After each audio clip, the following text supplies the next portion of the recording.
Hey YouTube, welcome to another episode of Your Friend and My Friend. Today we're going to be talking about how to figure out the combination to a master lock combo lock.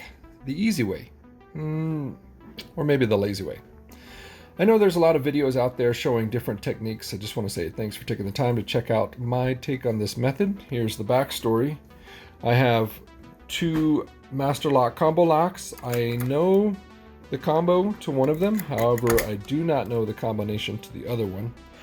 I'm going to show you the way that I figured out the combo to the second lock. Here are some of the things that I needed to make this happen. Aluminum can, snips. I use these to make my shim. The next item is what makes this method possible, scope cam. I use this to look inside the lock once I got it open. Before we get too far into the woods, let's touch base about the basic anatomy of the lock and cover some of the terminology. That way we can speak the same language. This is the shackle. This is the combination dial. This is the outer case. We'll call this the shackle groove. Inside, we will see the latch. And later on in the video, we will see 3 cams or combination discs. We're going to demonstrate the shim in action. Be careful, this aluminum is sharp and it can slice up your fingers pretty good. You can purchase these online, but I'm cheap, so I make mine out of aluminum cans.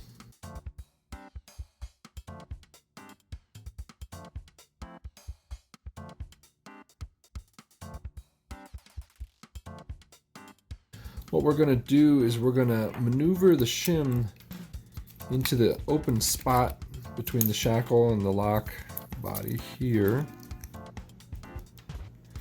And then while I'm trying to maneuver this around, trying to get into this open spot between the latch and the shackle groove, what I'm going to do is I'm just going to maneuver this shackle up and down. So trying to go into this area. I'm maneuvering this guy up and down, and then just very slowly, very gently, just trying to spin him.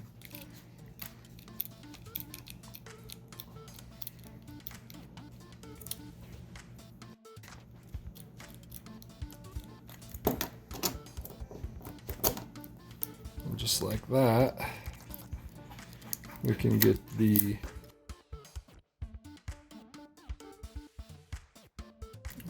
the lock, which we don't have the combo to. We can get it open and see inside of it. Okay, so what we're going to do is we're going to look inside of this lock in order to figure out the combination to this lock.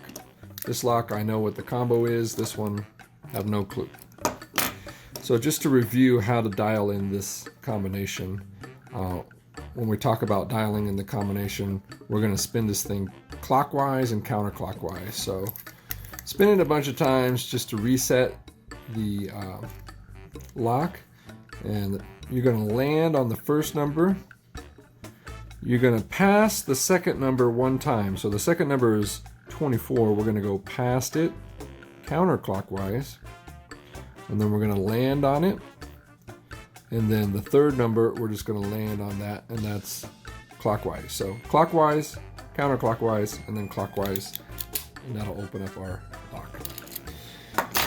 The tool that we're going to use to look inside is this scope cam. I picked it up off of Amazon for like 15 bucks. I work on card access systems, so I use this guy to fish doors, and it has saved my butt a bunch of times.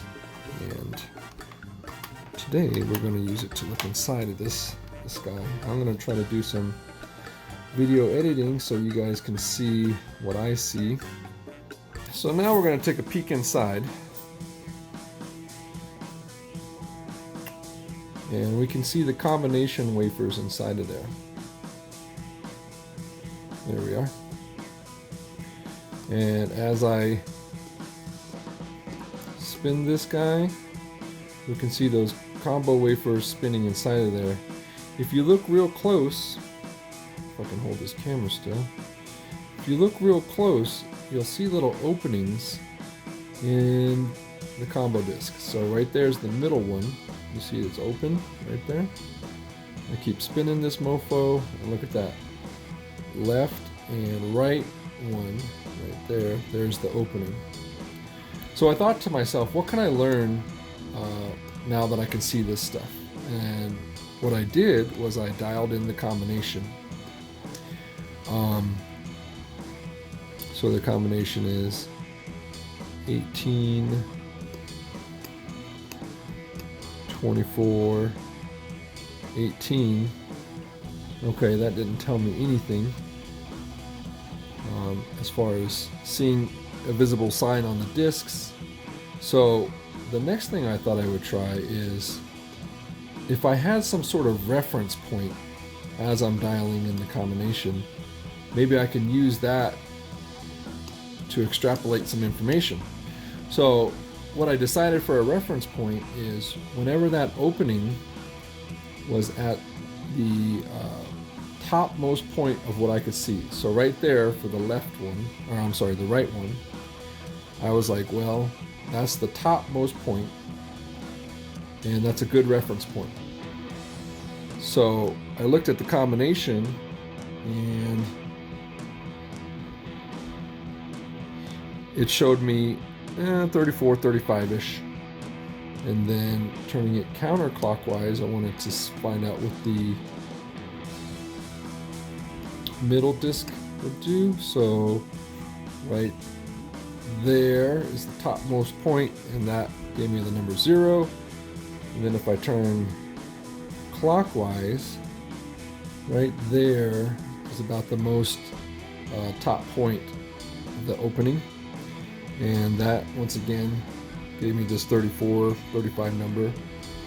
And I wondered where in relation to these numbers those were, and it was approximately 16 spaces away. And using that information,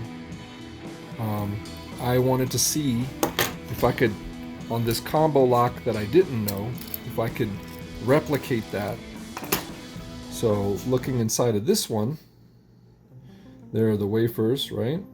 So I spin them to clear the combo on there, or to set it back to 0.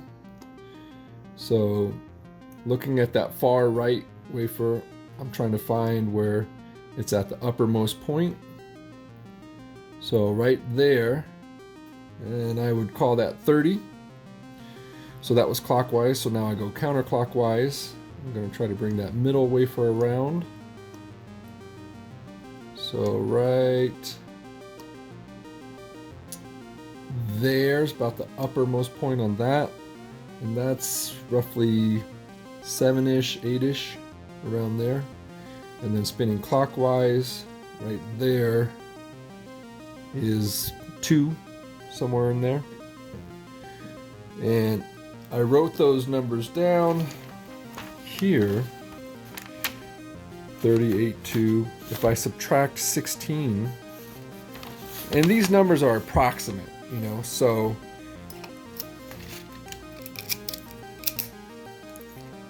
this might not work for you.